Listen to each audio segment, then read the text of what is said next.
You may like this one and not that one. You may like these three and not be so sure about these two over here.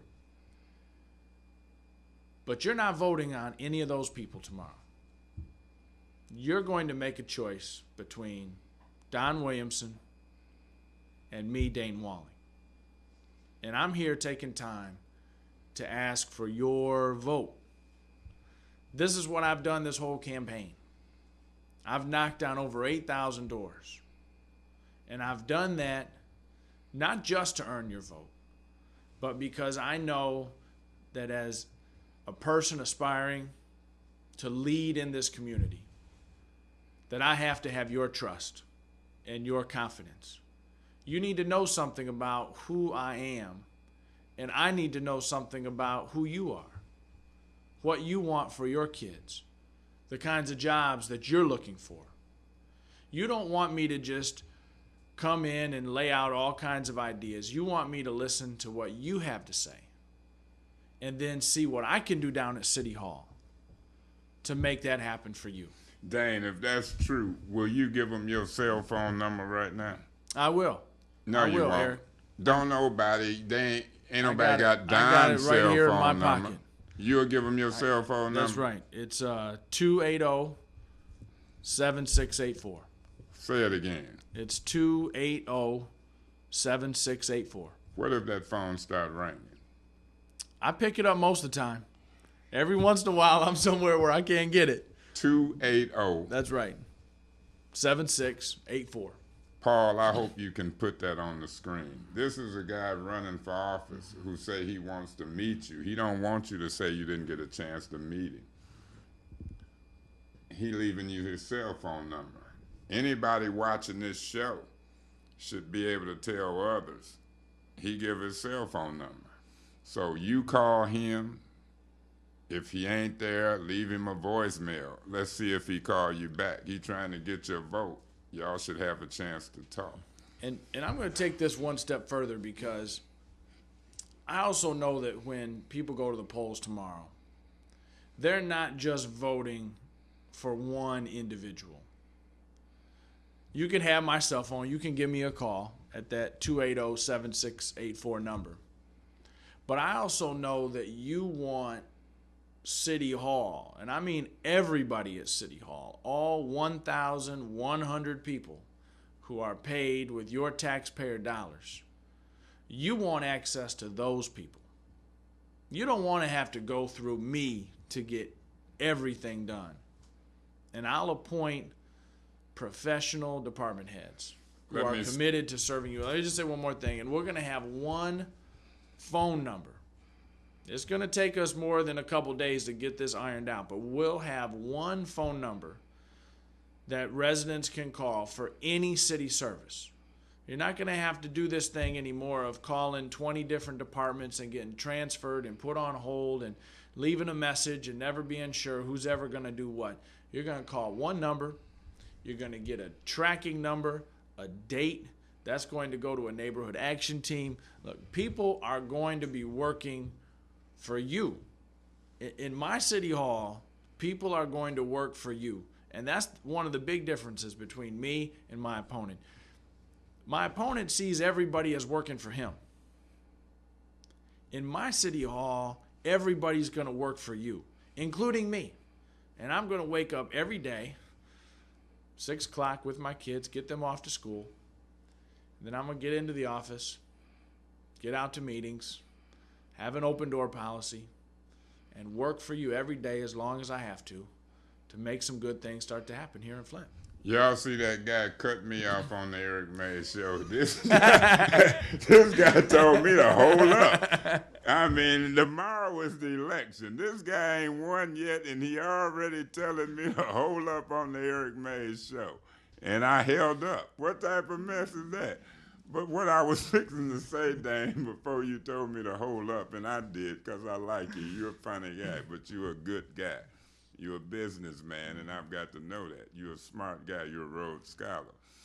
But what I was going to interrupt you and say, and I appreciate you finishing out because that was interesting to talk about that one number.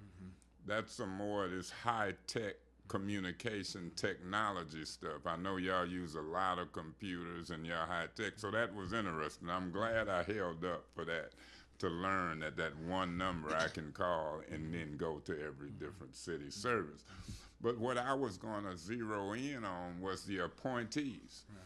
See, right now in Don's administration, one of the first people he appointed was Peggy Cook as city administrator. Now, I thought, because Peggy Cook was a former council person, and I know from watching these city council meetings for over 20-some years, I thought Peggy Cook would, as city administrator, be in city council meetings. And then she would take the information down to Don, and they would be working with the council. Peggy Cook didn't show up at city council meetings.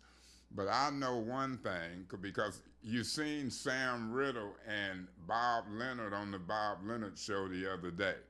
Sam Riddle was brought in and he got paid money in order to be a consultant. Now, after the debate, when you call the appointees a scrimmage squad, scrimmage squad, then Sam Riddle and others put together a press conference, and they showed all of the black appointees who had resumes. They showed Trishelle Young, they showed the budget director, they had Richard Dick standing there in a fireman suit, and they showed other black appointees. But they didn't show Peggy Cook, Bob Cook, Reverend Randolph's son, and the people that you were primarily referring to as the scrimmage squad. I say, look at that. That press conference was designed to show black folks, black people, and say, we have resumes. I say, that ain't what Dayne was talking about. Dayne was talking about some of them and some of the other people who didn't have degrees and resumes and who have now been charged with crimes and others that Don had appointed. I know what was happening. But I ran into a guy at the gas station, and he said, if Dayne, listen to me, listen close, this is how people think out there. He said if some of them commercials and stuff that Don was putting up in his campaign ads wasn't true, Dayne Wallen would sue him. I say, hold up, brother. This is a campaign. Just because you see it in a campaign ad, that don't mean it's true. I say, this is campaign. You have to spend money and campaign and come back and say what's true and ain't true. People don't sue people for saying false stuff in a campaign ad. So I guess what I'm trying to say to you, Dayne, can you assure the Flint voters like myself and others that you will have a combination of black and white competent professionals, all the way from city administrator to chief of police to budget director? And before you answer that, I watched the debate. And Don bragged about the finance director, Peter D., 2 or 3 times as award-winning. But that's the guy that Woodrow Stanley appointed before he left, that Don tried to fire. He did fire him.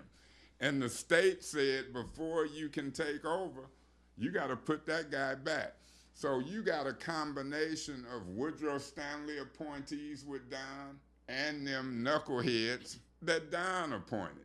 And I understand which one is the holdovers from the Stanley administration that has won awards, and which one is the knuckleheads that have cosmetology degrees and no degrees and so forth and so on. So I want you to let the people of the city of Flint know, will you have appointees that are competent, black, white, young, old, or diverse group?